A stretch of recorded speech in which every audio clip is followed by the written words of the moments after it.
What to do in Singapore for 3 days? Best Singapore travel guide. Singapore isn't just a city, it's a universe packed into one island. Gardens growing from skyscrapers, street food that rivals fine dining, futuristic skylines, tropical rain, and traditions that go back centuries all in one place. If you're heading to Singapore and want to make the absolute most of 3 days, this guide has everything you need.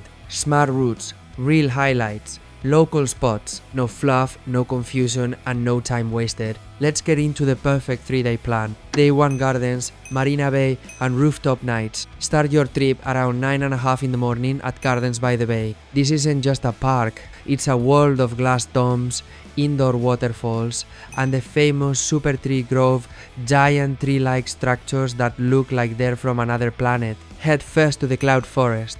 Inside, you'll find a vertical jungle with mist, orchids, and one of the tallest indoor waterfalls in the world. Then move to the Flower Dome, where plants from 5 continents bloom under perfect climate control. Once outside, take a slow walk through the Super Tree Grove and, if you're up for it, walk the OCBC Skyway, a bridge between the trees with views over the bay. By around 1 o'clock, it's time for lunch. Walk over to Satay by the Bay, an open-air food court with grilled satay, noodles, fresh coconut juice, and more. After lunch, cross over the Dragonfly Bridge and make your way to our Marina Bay Sands. Even if you're not staying at the hotel, the shops at Marina Bay Sands are worth seeing, with luxury stores, a canal with gondola rides, and a view straight across the water. Take a walk along the bay toward Merlion Park, where you'll see Singapore's famous half-lion, half-fish statue spraying water into the bay. This is also one of the best photo spots in the city, with Marina Bay Sands and the Singapore Flyer in the background. Take a break in the Esplanade Mall or grab a cold drink by the water. Then,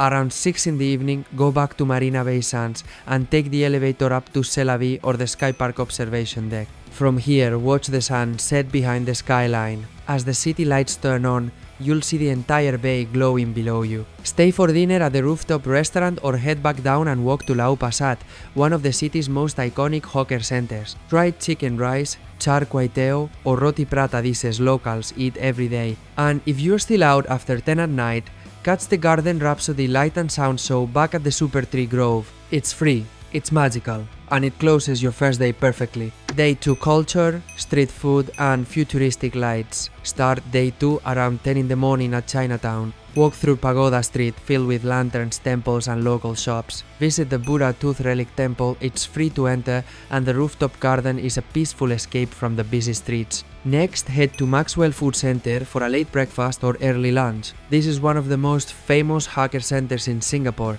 Try Tian Tian Hainanese chicken rice, loved by locals and global foodies alike. After lunch, take the MRT to Little India. The colors, the smells, the murals, it's a whole different vibe. Walk through Serangoon Road, visit Sri Veeramakaliamman Temple, and stop by Tanteng Naya's house, a rainbow-colored landmark that's perfect for photos. Now move to Kampong Glam, Singapore's Muslim quarter. Explore Haji Lane, full of indie boutiques, murals, and small cafes. Then visit Sultan Mosque, with its golden dome and peaceful courtyard. By around 4 in the afternoon, go back to your hotel and rest a little, because the evening is gonna be full of light. Around 6:30, head to Clark Quay. It's a riverside area filled with restaurants, bars, and bright lights. Take a short river cruise before dinner is the best way to see the city's bridges and historic buildings as the sky turns dark. For dinner, choose between local seafood at Jumbo, modern Asian fusion at Riverside Point, or affordable eats at nearby People's Park Food Center. After dinner, take a cab or MRT back to Gardens by the Bay for the Light and Sound Show